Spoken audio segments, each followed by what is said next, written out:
Some crimes are so heartbreaking or shocking, they change laws, change society, or even earn the label crime of the century. But the stories that made headlines in decades past aren't necessarily remembered today. I'm Amber Hunt, a journalist and author, and in each episode of this show, I'll examine a case that's maybe lesser known today, but was huge when it happened. This is Crimes of the Centuries.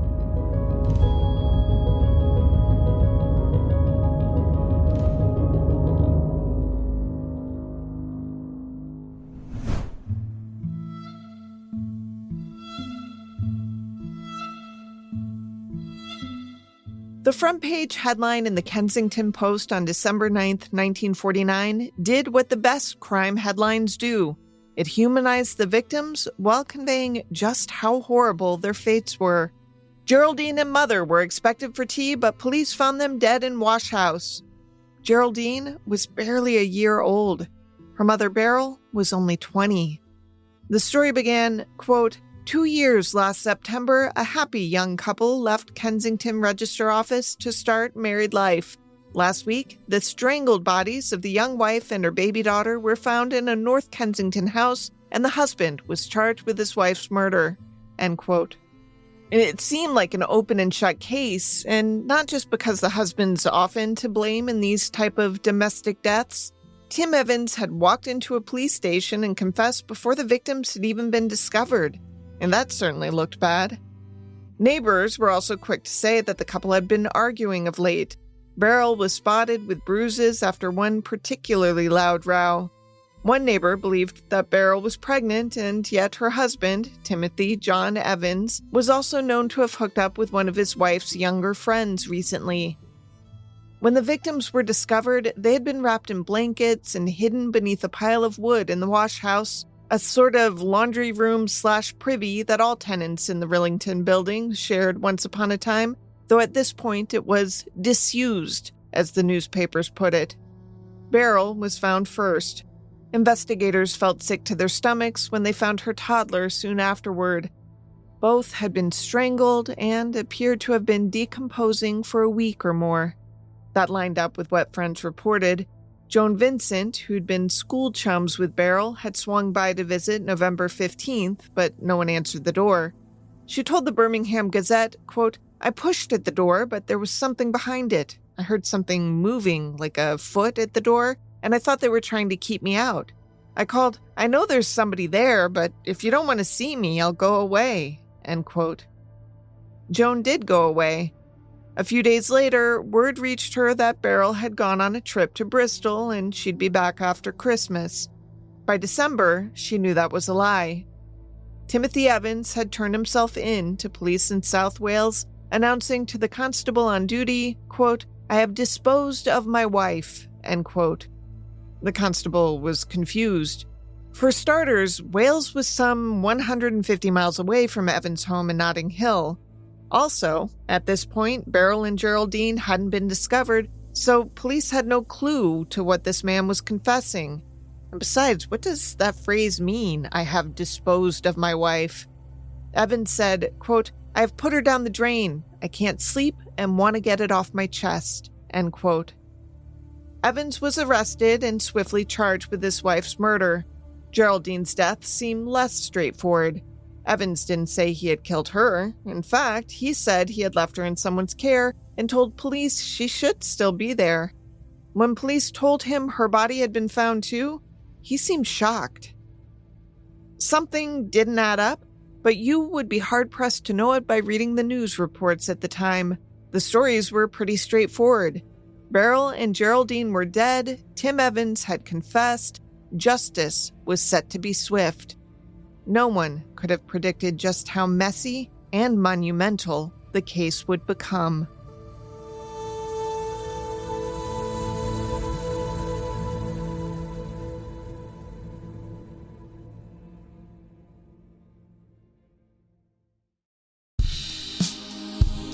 Crimes of the Centuries is sponsored by Hiya. I just turned one of my friends with 3 young kids onto Hiya. And you know what I told her, partner Scott? What's that? Hey, I said, your kids look malnourished. Give them these vitamins. Oh, rude. No, I'm kidding. I said that my kiddo really likes these vitamins. You want to try them? And she pounced because, typical children's vitamins are basically candy in disguise. Well, that's why Haya created a super-powered chewable vitamin. It's made with 0 sugar and 0 gummy additives. Yet it tastes great and is perfect for picky eaters. On that front, Haya now has Kids Daily Greens and Superfoods, a chocolate-flavored greens powder designed specifically for kids, packed with 55-plus whole food ingredients to support brain power, development, and digestion. Just scoop, shake, and sip with milk or any non-dairy beverage for a delicious and nutritious boost your kids will actually enjoy. We've worked out a special deal with Haya for the best-selling children's vitamin. Receive 50% off your first order. To claim this deal, you must go to hiyahealth.com/COTC. This deal is not available on their regular website. Go to hiyahealth.com/COTC and get your kids the full body nourishment they need to grow into healthy adults.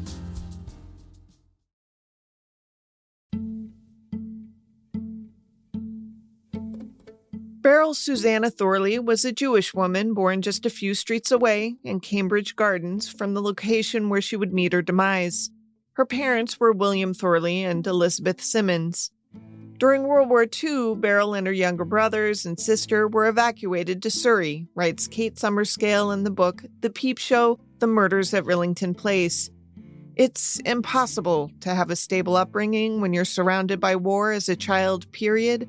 But being uprooted for a spell definitely added more turmoil. It didn't help either that Mother Elizabeth was sick with pleurisy and bronchial pneumonia when the children returned to Notting Hill in 1943. She died in 1947 when Beryl was just 17 years old.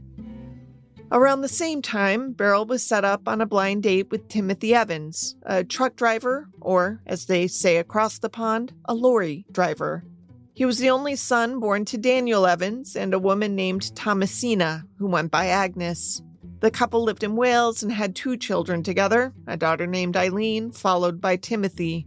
Daniel, a coal worker, bailed on the family shortly before Tim's birth. Agnes went on to marry Henry Probert and had another child, a daughter named Maureen. Tim grew up kind of sickly, regularly suffering from tubercular infections. Because of his poor health, he was not conscripted during the war. Now, Beryl and Tim must have felt a spark because we know their courtship was mighty quick. The two married in 1947, just 6 months after Beryl's mother's death. Geraldine came soon after, in October 1948. I can't imagine how all of these life changes in rapid succession must have affected Beryl. Joan, the childhood friend, said she was always sweet and good-natured, no matter what hardships she faced. Quote, I know she had had a hard time, but she was always willing to help others. End quote. At first, Beryl and Tim lived with his parents, but after Geraldine came, they moved into 2 rooms on an upper floor of 10 Rillington Place. On the ground floor of the building was John Reginald Christie, who went by Reg, and his wife Ethel, who absolutely adored Geraldine. The Christies had wanted children but never conceived, so Ethel was happy to babysit. Now, if Beryl had been hoping for some stability in her new marriage, she must have been disappointed. Kate Summerscale. Beryl and Tim had a very tempestuous marriage. Tim drank a lot, he gambled, he chased other women, he accused his wife of being spendthrift and being a poor housekeeper. By the summer of 1949, the two were regularly fighting. Beryl, who had worked as a telephonist before Geraldine was born, was frustrated that her husband spent the little money he made in such frivolous ways. He was known to down as many as 10 pints on an average Saturday at the local pub, Summerscale wrote. Tim Evans was known as a sort of fantasist, a boastful man. He bigged himself up. He wasn't very smart. He'd tell lies that would be easily detected. Beryl celebrated her 20th birthday in September and felt utterly trapped. Then came some news that she considered awful. Beryl learned she was pregnant again. And when she became pregnant with a second baby in 1949, she was desperate to get rid of it, as she put it, both because it would tie her more to her husband and because it would be even more of a financial drain. She wanted an abortion, but those were illegal.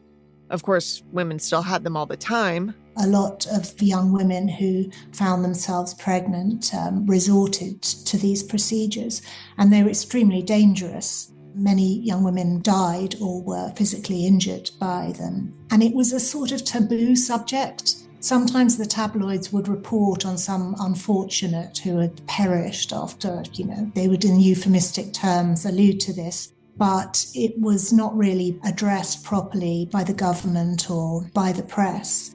Women knew the procedures were risky, but sometimes felt they had no choice. It seems in this case, too, Tim wasn't too keen on having a second child either. He told police in his first confession that he had helped her try to obtain one. This wouldn't have been easy, says British crime historian Donald Rumbelow, talking to Murder Maps. In working-class districts like this, if pills couldn't be obtained, standard method of abortion would have been a hot bath, a bottle of gin and a knitting needle. Gin was known as mother's ruin for that reason. Tim said he did try to procure pills first. Again, this is from his first confession. He said he'd bought some pills from a man in a roadside cafe and left them with Beryl. On November 8th, he came home from work and found Beryl lying dead on their bed. He figured the pills had killed her and tried to map out his next moves. He fed Geraldine and slept in the flat with Beryl's dead body, then hauled her downstairs the next morning and pushed the corpse headfirst into a drain in front of the building.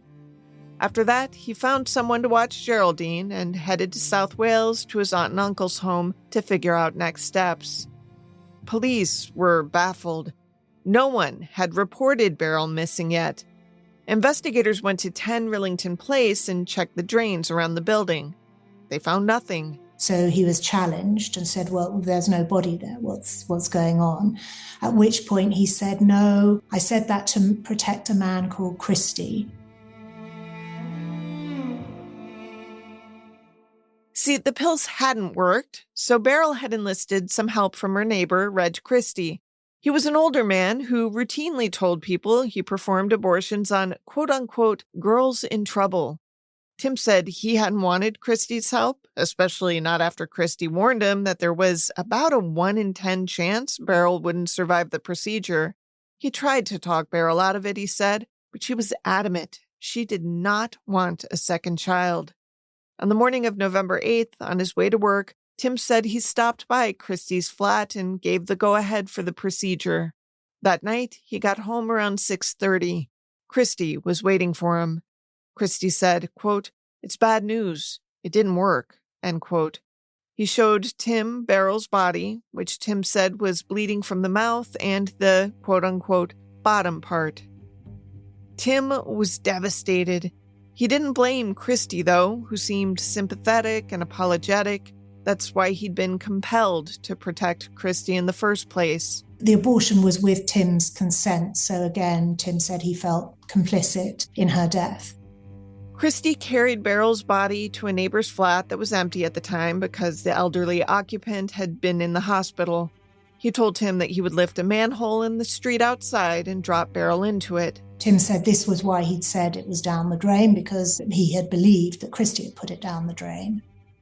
The next day, Tim said he went to work again while Christie took care of Geraldine. After work, Christie told him he'd found a childless couple in East Acton to take in the girl. In a panic, Tim sold his furniture and left to stay with relatives, but returned a week later, desperate to see Geraldine. Christie told him that wouldn't be wise. Let the girl settle in a bit longer into her new home. Seeing you now would just upset her. With this second confession in hand, police returned to Rillington Place and searched again.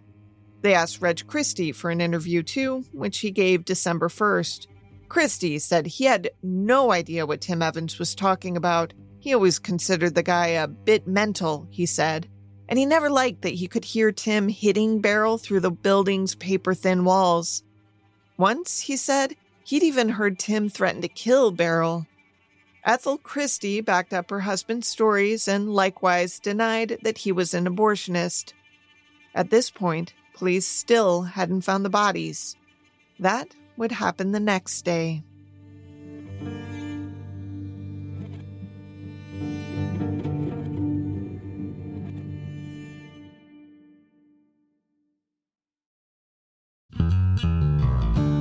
Crimes of the Centuries is sponsored by cornbread.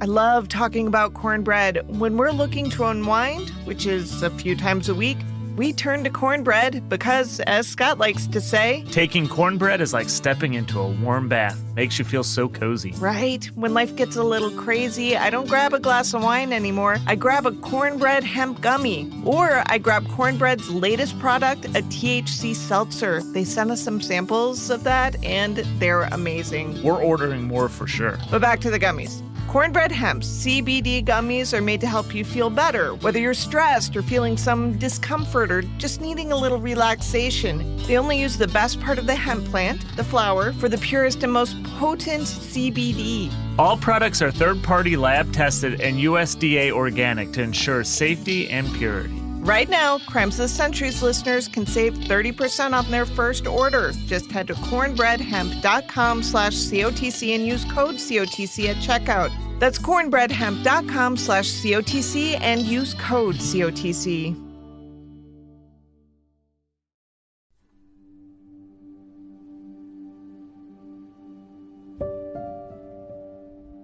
On December 2nd, 1949, while police in Wales were holding Tim Evans in custody, police in Notting Hill finally made the grisly discovery in the backyard wash house.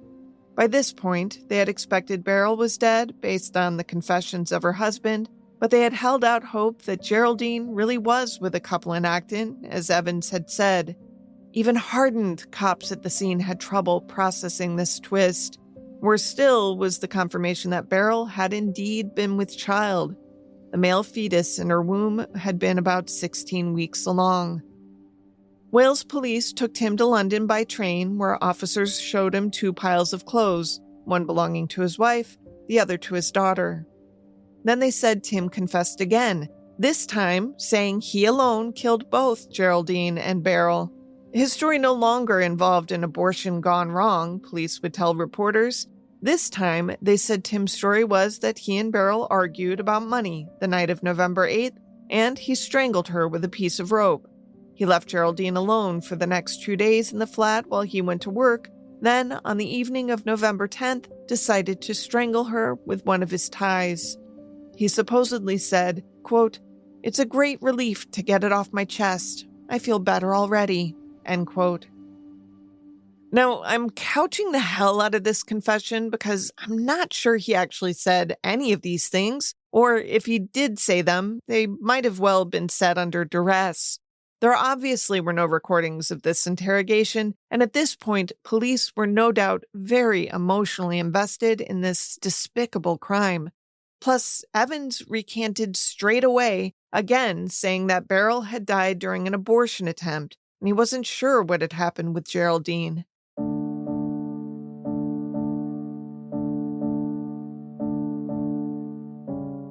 Just weeks later came the trial.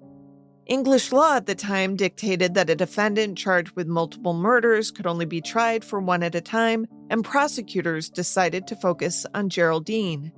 From this point on, Tim's story was consistent. He reverted to the story that Christie done it, but at this stage nobody believed him. The police had this confession, and it seemed ludicrous at the time to be accusing his middle-aged downstairs neighbour, respectable former policeman, former soldier, of having murdered his wife and child.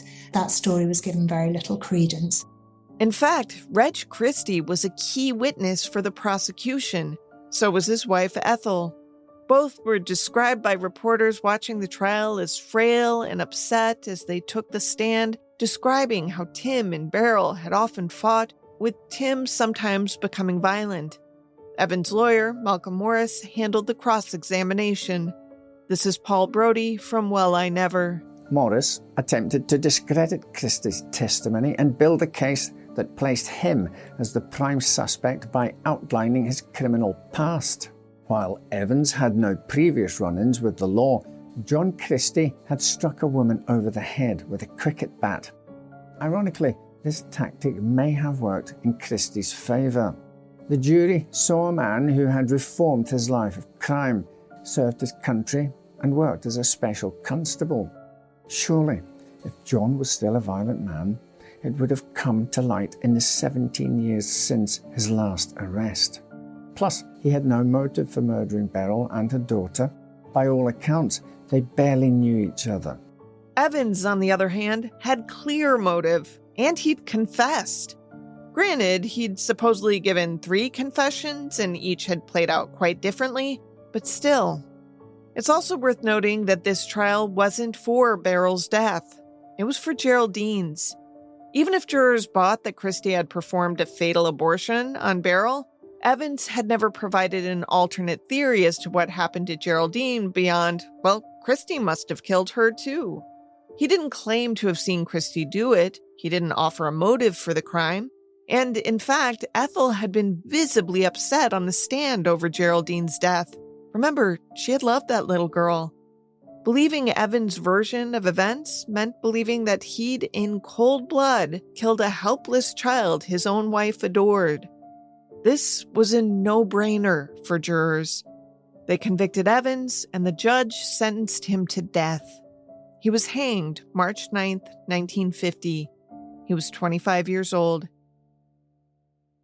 Agnes, his mother, was certain her son was innocent. Before Beryl's death, she had seen her daughter-in-law and granddaughter nearly daily, and she had heard Beryl talk about the downstairs neighbor Christie. Sometimes he creeped Beryl out, though Ethel was always pleasant, and the two had a friendly arrangement. Beryl would give the couple her sugar ration in exchange for them letting her park Geraldine's stroller in their front room, saving her the hassle of dragging it up and down the stairs. While Agnes did the usual boy-mom thing of blaming Beryl for not keeping her son happy enough, well, she only cooked him 1 hot meal a day for Pete's sake. She also didn't let Tim totally off the hook. When Agnes learned that Tim was seeing a young coworker of Beryl's, she confronted him. She was rewarded by the girlfriend slapping her in the face. Anyway, during the trial, Agnes stood by her son. When the verdict came down, she screamed at Christie, "Murderer! Murderer!" Ethel shot back, "Don't you dare call my husband a murderer. He is a good man." 3 years later, Ethel's body would be found in floorboards at 10 Rillington Place, murdered by her husband. Outside of Agnes and Tim's other family members, no one gave this 1949 case much thought until 1953, when Reg Christie was arrested for the murders of 6 other women. We talked about these cases last episode, so I won't belabor the details. The overview is that aside from Ethel, the victims were women who had been struggling. Most were sex workers. 2 had been killed while Christie was a police officer, supposedly helping to keep order during World War II. The others had died in late 1952 and early 1953. Reporters who descended on the death building recognized immediately that they'd been here before, just 3 years earlier, in fact, for yet another gruesome murder.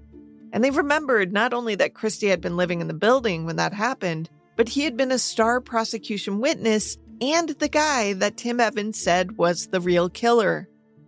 In her book Peep Show, Summerscale focuses on the journey of one reporter in particular who found himself haunted by this development. Tabloid journalist Harry Proctor. He realized that he had interviewed Christie 3 years earlier at the time of the Evans killings, and he was absolutely appalled, furious with himself at having failed to suspect Christie of those crimes. To him, this seemed like too much of a coincidence that someone would accuse Christie of murder he didn't commit, only for him to turn out to be a confessed killer in the end, and yet the government said that's all it was, a coincidence. No way had they made a mistake in the Evans case. Admitting otherwise would have meant they'd hanged an innocent man.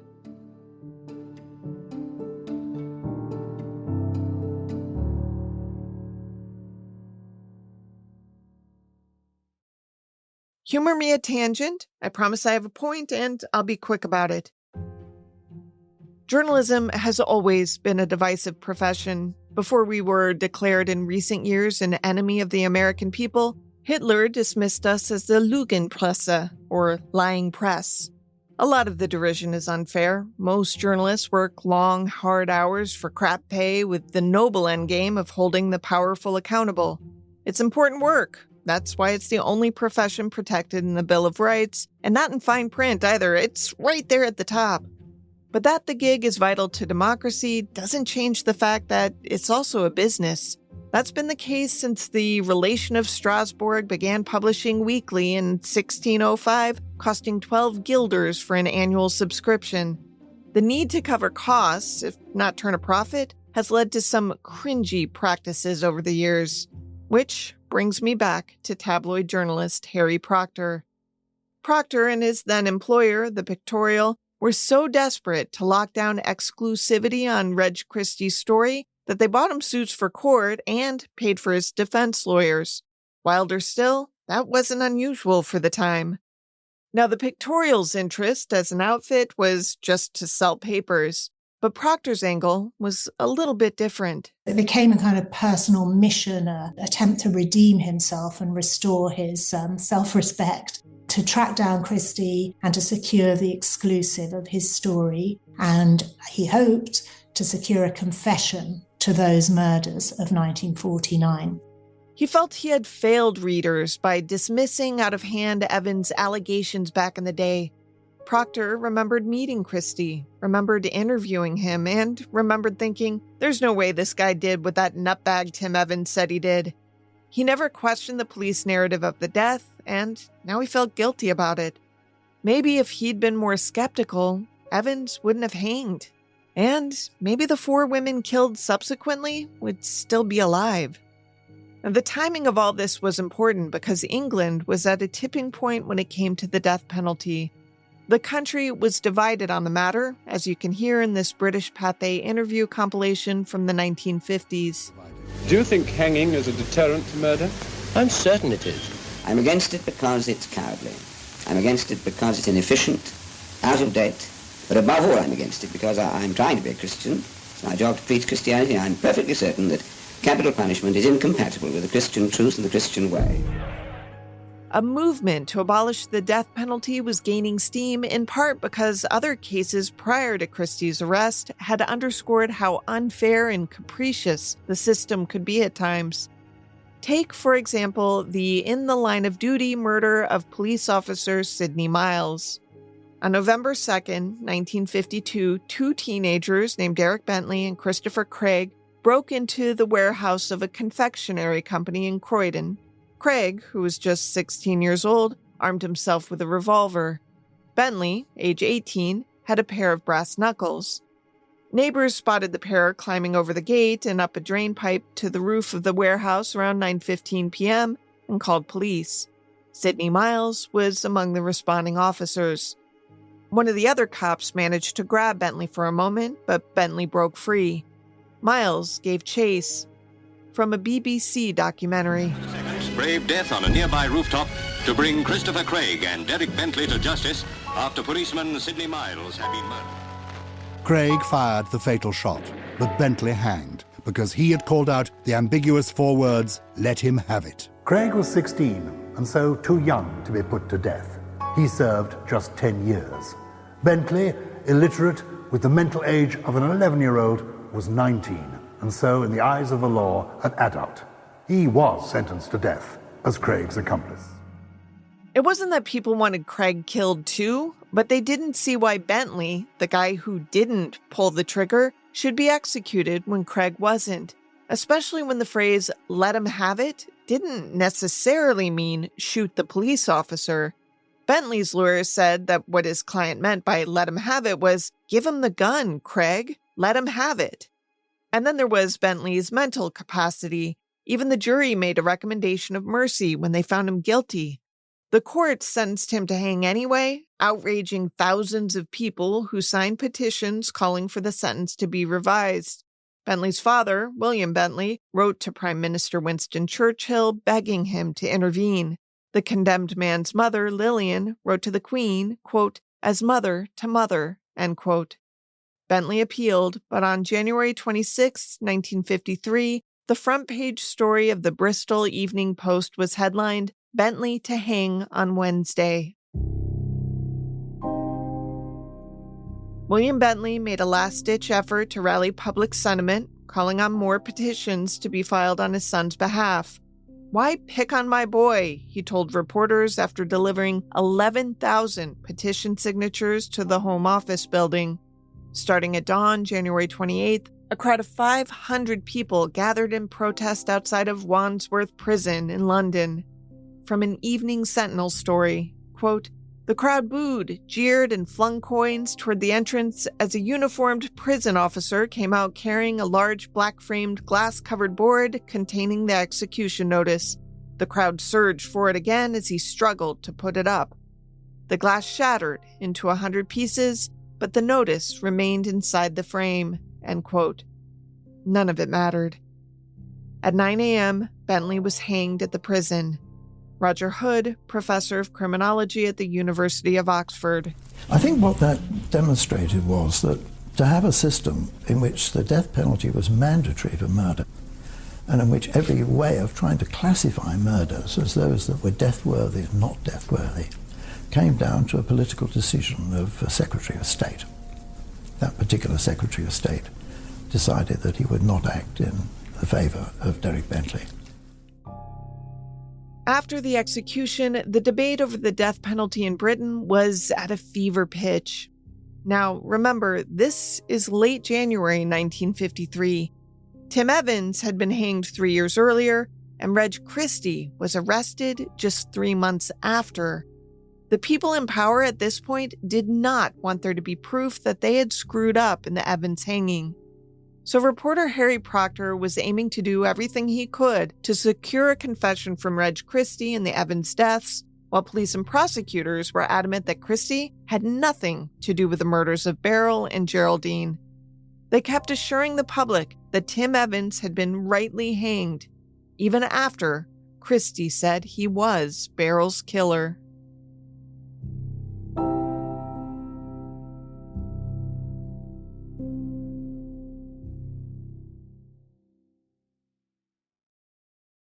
You would think that everyone working within any country's criminal justice system would want the truth to ultimately prevail, no matter what that truth might be.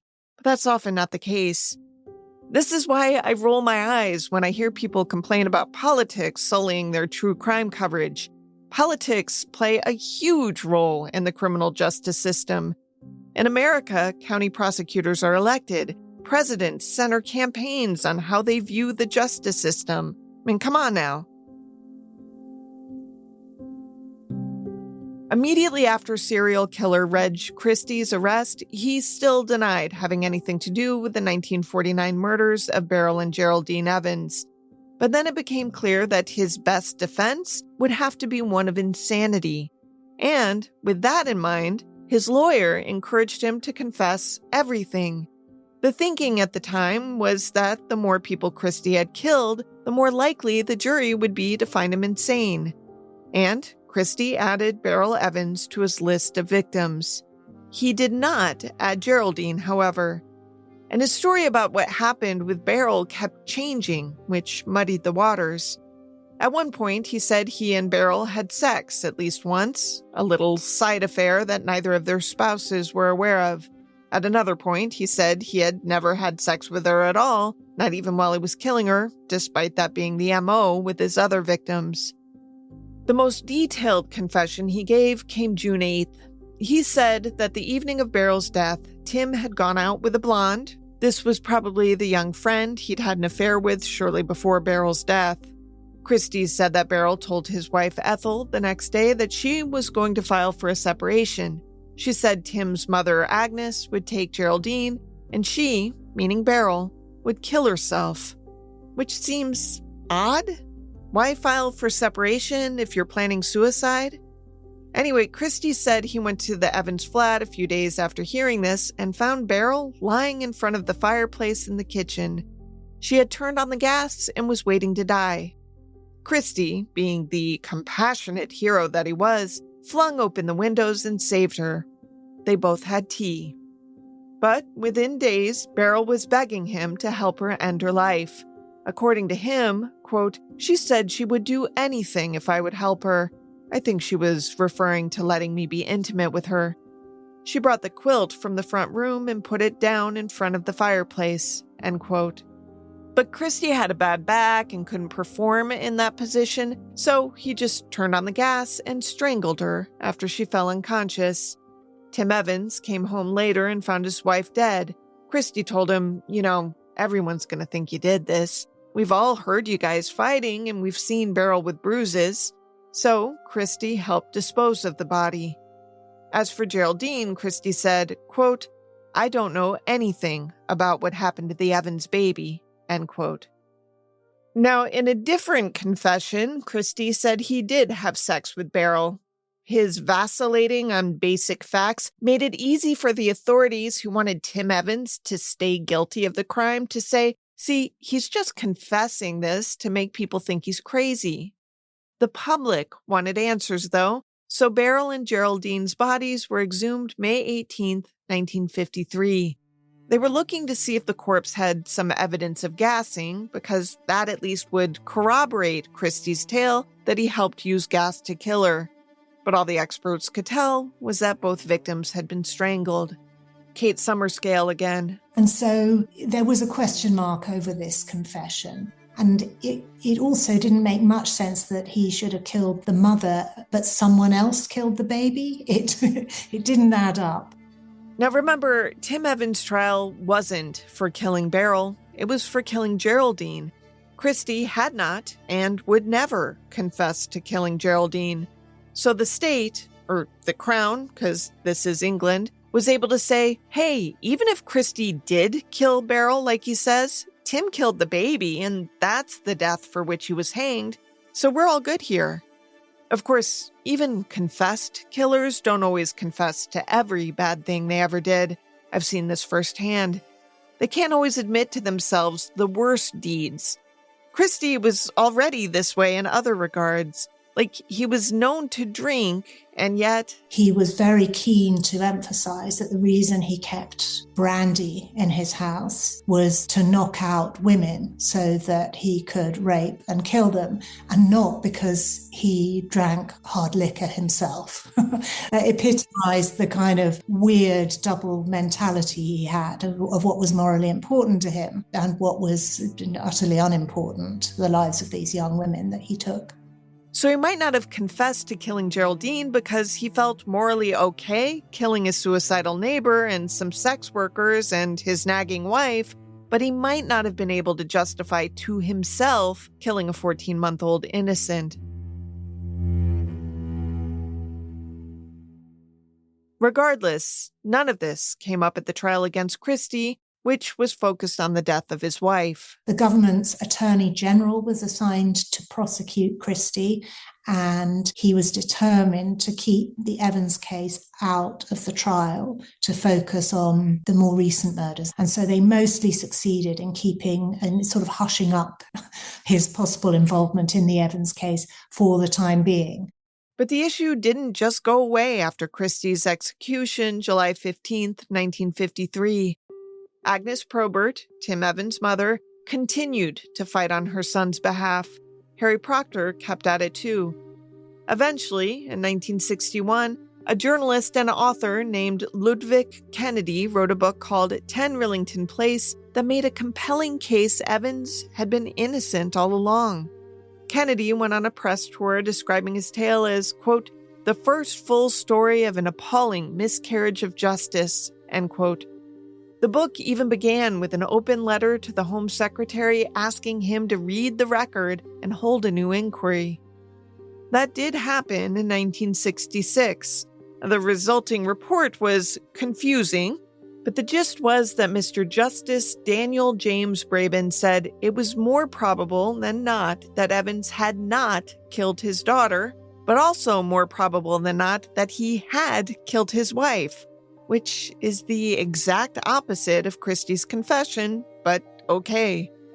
It wasn't what Agnes had wanted for her son, obviously. She still spent the rest of her life defending him against the government's insistence that he was a murderer. Regardless, the report did lead a week later to the Queen granting a posthumous pardon to Tim Evans in Geraldine's death. It was the first of its type in British history. By this point, a couple of other high-profile executions had already rattled public faith in the death penalty enough to suspend it in 1964. Evans' pardon helped thwart efforts to resurrect it. It remains abolished to this day.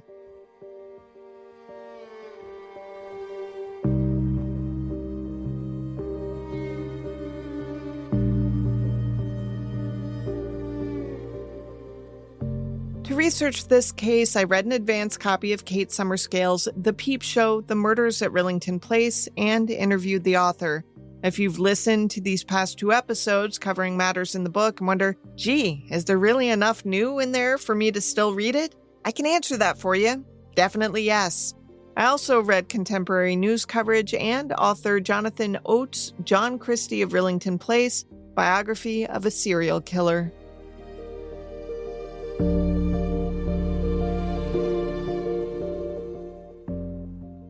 Crimes of the Centuries is available early and ad-free through Grab Bag Collab. Join us at patreon.com/grabbagcollab to hear not just exclusive content related to this show, but to also get access to several other shows on our profit-sharing network. Unless noted in the citations, this show was researched and written by me, Amber Hunt, and produced by Amanda Rossman and Henry Lavoie. Original music is by Bruce Hunt, Andrew Higley, and occasionally by my son, Hunt Van Ben Scoten. Other music comes from Soundstripe and Epidemic Sound. If you like the show, help us out by rating and reviewing us on Apple Podcasts. For more information or to recommend a case, go to centuriespod.com.